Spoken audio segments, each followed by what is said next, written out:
वक्त पूर्व एमएलसी और पूर्व बिस्कोमान चेयरमैन सुनील सिंह के आवास पर हैं और सुनील सिंह की जो मुसीबत है वो कम होने का जो है नाम नहीं ले रहा। हम ऐसा इसीलिए कह रहे हैं क्योंकि लगातार जो है परेशान, जो है इनका कहना है जो परेशान किया जा रहा है। सहयोगी से कहेंगे एक बार वो तस्वीर को दिखाएं। देखिए ये पूरा सामान जो है बिखरा पड़ा हुआ है और सामान बिखरने के पीछे की वजह जो है इन्हीं से जानेंगे जो हमारे साथ मौजूद है। सुनील जी, ये जो पूरा घटनाक्रम है इसको कैसे देखते हैं, क्योंकि आज आप ही कह रहे हैं जो संडे का दिन था इस तरह से नहीं होना चाहिए था।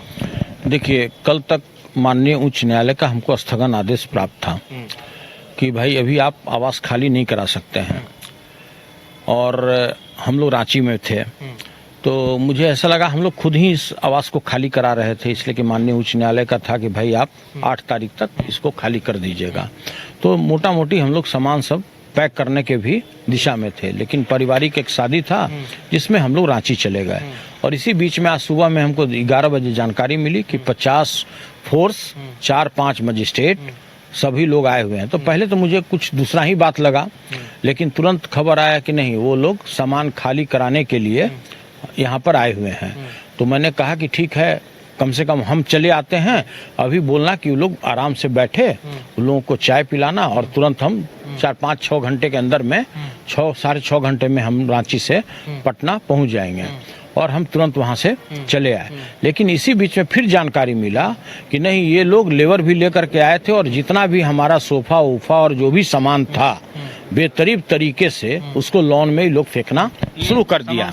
सामान तो बाद में हमने पैक कराया इसको कि भाई बाहर इस तरह से अगर फेंक दिए हैं तो भाई कम से कम कुछ तो सेंस होना चाहिए कि इस तरह से किसी का पैसा लगा हुआ है ना फर्नीचर में, और आप इस तरह से उसका लगातार आप सामान पटक रहे हैं बाहर में, तो उसमें तो बहुत सारा स्टैंड भी टूट गया है, पूरा कुर्सी का पैर भी टूट गया। और जो लेबर था, लेबर आया और लेबर पूरा सामान बिखेरना चालू कर दिया। तो भाई हम आए यहाँ पर, और आने के बाद इसको पहले जो पैकिंग वगैरह करता है उसको बुला करके हम पैकिंग कराना शुरू किए, और मोटा मोटी जितना भी सामान था हमने इसको पैक करा दिया।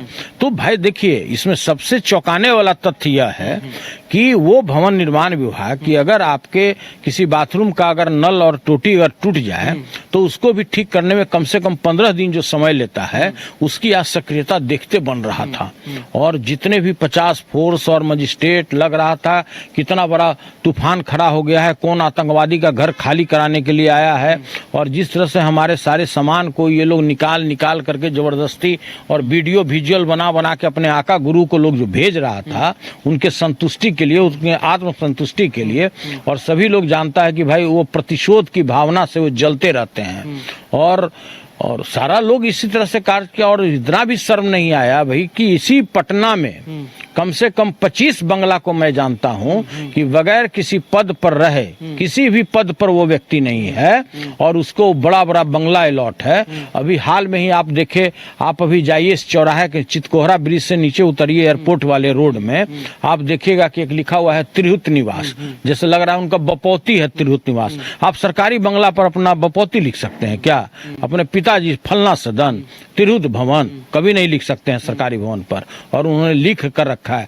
उनको किस हैसियत से बंगला है वो? आप पता लगा लीजिए ना, अभी चितकोहरा ब्रिज से नीचे उतरिएगा, वो कई वर्षों से बंगला उनके हाथ में है, और आज जो बंगला उनके हाथ में है किस हैसियत से, मैं जानना चाहता हूँ। उतना ही नहीं, इसी कैंपस में 20 बंगला है, 2 बंगला के बारे में मैं जानता हूँ कि वो अनऑथराइज तरीके से उस बंगला में रहते हैं। किस हैसियत से हो, किस पद पर है, हम नाम नहीं लेना चाहते हैं।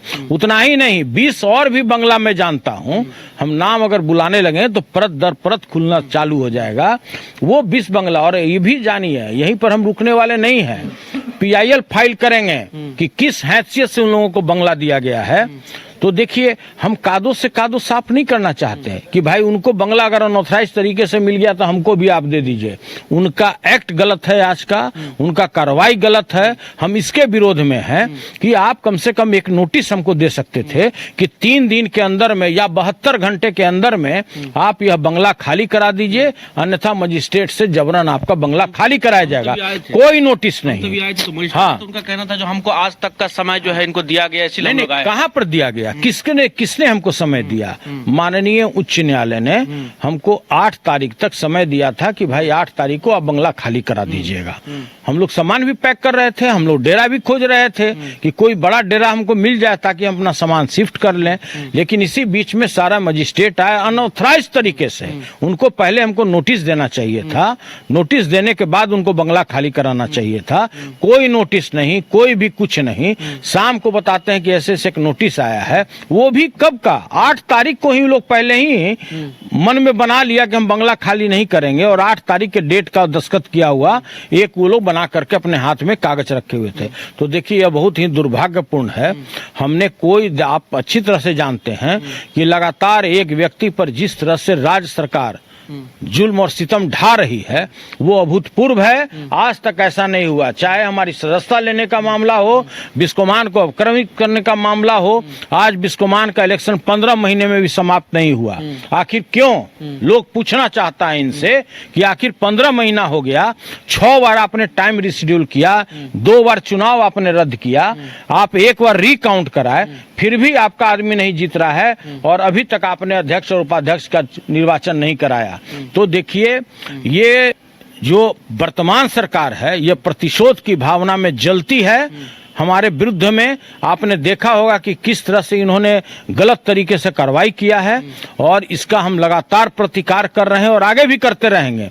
आप भी जानते हैं कि जो हमारा एमएलसी का जो हमारा सदस्यता लिया गया, इसके लिए माननीय उच्चतम न्यायालय न तो मेरे अभी पक्ष में फैसला किया है न सरकार के पक्ष में किया है।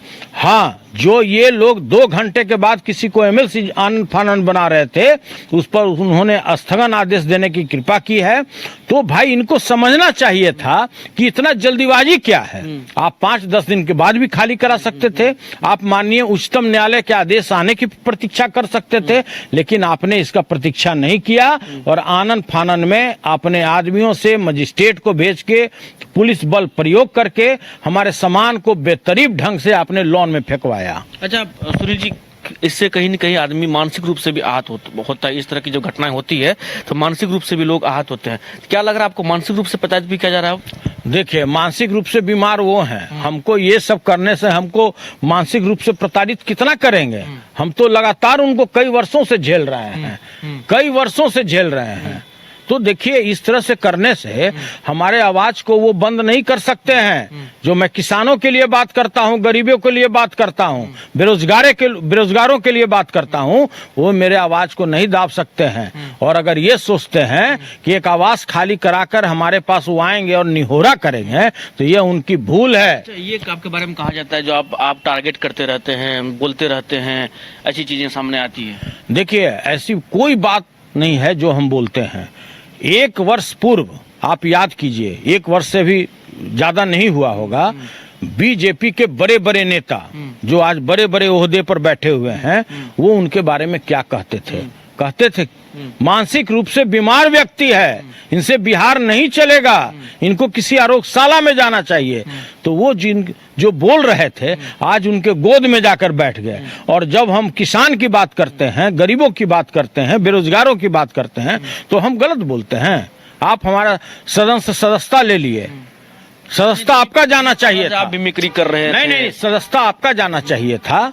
जिस तरह से महिलाओं के बारे में आपने बखान किया बिहार विधानसभा और विधान परिषद में, सदस्यता आपका जाना चाहिए था। कोई भी सभ्य समाज उस चीज को कबूल नहीं कर सकता है, चाहे आप कितना भी माफी मांग लें। और जिस असभ्य भाषा का, मर्यादित भाषा का, महिलाओं के प्रति सम्मानजनक तरीके से आपने जिस तरह से एक्टिंग करते हुए आपने भाषा का प्रयोग किया था, वैसा भूल दुनिया में कोई व्यक्ति नहीं कर सकता है। और जो गलती आपने सदन में किया, आपने दिखाया कि आपका दिल में महिलाओं के प्रति कितना असम्मानजनक तरीके से आपका भाव है, सभी लोगों ने देखा। तो सदस्यता आपका न जाना चाहिए कि मेरा जाना चाहिए? हमने क्या कहा? मैंने तो यही न कहा था कि बिहार की प्यारी जनता आपको पलटू राम के नाम से पुकारती है। जिस तरह से सांप केचुल प्रतिवर्ष छोड़ता है, उसी तरह से प्रतिवर्ष आप अपना चोला बदलते हैं। मैंने तो यही कहा था। मैंने क्या गलत कहा? जो बात मैंने कहा वो तो बात आज बिहार का गरीब जनता, एक एक जनता यह बात बोलती है। कोई मैं अकेला ये बात बोल रहा हूं क्या? तो देखिए जिस तरह से प्रतिशोध की भावना में अब तो वो भी समझने की शक्ति नहीं है। राजपाट तो कोई और चला रहा है। लोग कहता है कि भगवान है, कौन चला रहा है वही जाना कोई चाहता हूं। भगवान है तो भगवान नहीं रहते तो बिहार चलता कैसे? नहीं, सुनील, इस तरह से जिनका मानसिक रूप से जो व्यक्ति बीमार हो चुका है उनको पुतला बनाकर लोग शासन चला रहे हैं। तो आपको पता नहीं है कि डीके बॉस नाम का आदमी शासन चला रहा है? डीके बॉस कौन है? पूरे- बराबर पूरे नाम का- बिहार को लूट लिया और पाप का घड़ा फूटेगा और वो जेल जाएगा। डीके बॉस कौन है सुनील? अरे सुनिए ध्यान से, हम आपको कह रहे हैं आज फिर, पाप का घड़ा फूटेगा, उसको जेल जाने से कोई नहीं रोक सकता है। मैं आपको बता रहा हूं, आपके डीके बॉस को कोई नहीं रोक सकता है। अभी तो उनके बेटा को बुलाहटा हो रहा है ना, उनके बेटा को बुलाया जा रहा है। एक वो भी दिन आने वाला है जब इनको भी बुलाया जाएगा। तो आप दूसरे के लिए गड्ढा खोदते हैं, आप दूसरे के लिए कब्र खोद रहे हैं, तो आप मान कर चलिए कि उस कब्र में आपको भी जाना होगा। जदयू के लोग सुनील जी ये भी कहते हैं, हम इस सवाल का कोई उचित नहीं है, लेकिन ये कहते हैं जो भाई सुनील जी ने जैसा किया वैसा उनके साथ हुआ, उन्होंने अपने पार्टी के लोगों के साथ ऐसा किया था, उनकी मेंबरशिप गई थी। देखिए, अब इस तरह का जिसके पास दिमाग कम होगा वही इस तरह की चर्चा करेगा। जिस आर्टिकल के तहत, संविधान में जो आर्टिकल है जिसके तहत उनकी सदस्यता गई, केवल मात्र वही एक ऐसा कानून है जिसमें किसी की सदस्यता जा सकती है कि आप हैं जिस पार्टी में, आप उस पार्टी से हटकर दूसरे पार्टी की बात करें, उस दूसरे पार्टी के मंच पर जाएं, दूसरे पार्टी का आप झंडा उपयोग करें, दूसरे पार्टी के संविधान की बात कीजिए, तो आपका सदस्यता नहीं रह सकता है। आप अपने नेता के प्रति असम्मानजनक तरीके से बात का, भाषा का प्रयोग नहीं कर सकते हैं। उसके तहत उनका सदस्यता गया। उनके सदस्यता जाने में और मेरे में आसमान जमीन का अंतर है। हमने क्या कहा था, बिहार की प्यारी जनता आपको पलटू राम के नाम से पुकारती है, गलत बोले थे क्या? आप अपने घर में जाइए, अपने माता पिता से पूछिए, अपने भाई बहन से पूछिए कि बिहार का पलटू राम कौन है। गूगल में सर्च कीजिए पलटू राम मतलब क्या होता है, देखिए किसका तस्वीर निकलता है। तो देखिए, उनके निष्कासन में, उनकी सदस्यता जाने में और मेरे सदस्यता जाने में आसमान जमीन का। राम बली जी कोई हमारे दुश्मन नहीं है, मेरे बहुत अच्छे मित्र भी हैं, समझदार व्यक्ति भी हैं, पढ़े लिखे व्यक्ति हैं। उनको भी पता है कि उनका जो सदस्यता लिया गया वो किस कानून के तहत लिया गया। और मेरा एक आचार समिति को पावर है कि आपका सदस्यता ले लेगा।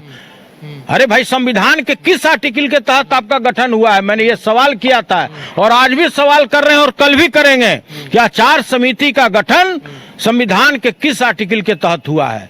ये सवाल सभी लोग जानना चाहता है कि लोगों को बताना चाहिए कि आचार समिति का गठन संविधान के किस आर्टिकल के तहत हुआ है। और ये कहते हैं सुनील जी, आपके बारे में ये भी चर्चा होती है कि जितना नेता प्रतिपक्ष हमलावर नहीं होते उससे अधिक सुनील सिंह रोज हमलावर रहते हैं सरकार पर, सरकार के मुखिया पर। देखिए, इस पूरे देश में हमारे लीडर आदरणीय तेजस्वी यादव जी का कोई जोड़ा है क्या? आज युवाओं में अगर उनका नाम लीजिए तो जोश भर जाता है। आज अगर पूरे देश में अगर कोई युवाओं का आइकॉन है तो उनका नाम है तेजस्वी यादव। आप उनकी चर्चा कर रहे हैं। जो व्यक्ति 17 महीने में उन्होंने जो कार्य दिखाया है धरातल पर, ये 17 साल में भी जो वर्तमान सरकार है वो नहीं कर पाया। तेजस्वी यादव का नाम लेने से हम लोग को गौरव प्राप्त होता है कि भाई अगर लीडर हो किसी का तो तेजस्वी यादव जैसा हो। अच्छा, अंतिम सवाल, अब सुनील जी क्या करें? क्योंकि देखिए, बिस्कोमान का चेयरमैन का चुनाव भी जो संशय में है, आपका जो है घर भी खाली हो गया है, एमएलसी को लेकर के भी सुनवाई चल रही है। अब सुनील जी का अगला कदम क्या होगा? देखिए, घर कोई मेरा बपौती है क्या? यहाँ परमानेंटी हम आए हैं क्या? देखिए, इसको आप मानिए कि ये धर्मशाला है, होटल है। जितने दिन तक आप पद पर थे तो थे, हम लोग तो खुद इसको खाली करने वाले हैं। कोई इसमें जबरदस्ती हम बैठना चाहते हैं क्या? लेकिन आपका एक्ट गलत है। माननीय उच्चतम न्यायालय ने जब अपने निर्णय को सुरक्षित रखा है तो 5-10 दिन आप इंतजार कर सकते थे। आप इंतजार नहीं किए। जब माननीय उच्च न्यायालय कल तक का स्थगन आदेश था तो इतना हड़बड़ी क्या था कि एक ही दिन में मेरे सामान को आप बाहर फेंक दिए? तो ये साफ झलकता है कि आप मेरे प्रति किस तरह से प्रतिशोध की भावना में जलते रहते हैं। आपका जो है यही एटीट्यूड रहेगा हमेशा? अरे, तो कोई गलत बोल रहे हैं क्या? कभी भी हम गलत नहीं बोलते हैं। हम किसान की बात करते हैं, हम गरीबों की बात करते हैं। करते हैं, हम आम जनों की बात करते हैं, बेरोजगारों की बात करते हैं, और पहले भी किए। और बिहार जिस तरह भ्रष्टाचार के गंगोत्री में डूब चुका है। चलिए, तो सुनील सिंह हमसे बातचीत कर रहे थे और तस्वीरों में हमने दिखाया जो इनका घर जो है खाली करवाया गया है, जबरन खाली करवाया गया। इनका कहना है जो तमाम जो सामान है उसको फेंका गया, बाहर किया गया। तमाम बातें हमने इनसे की। सहयोगी नीतीश के साथ अंशु झा, न्यूज़ बाइस्कोप, पटना।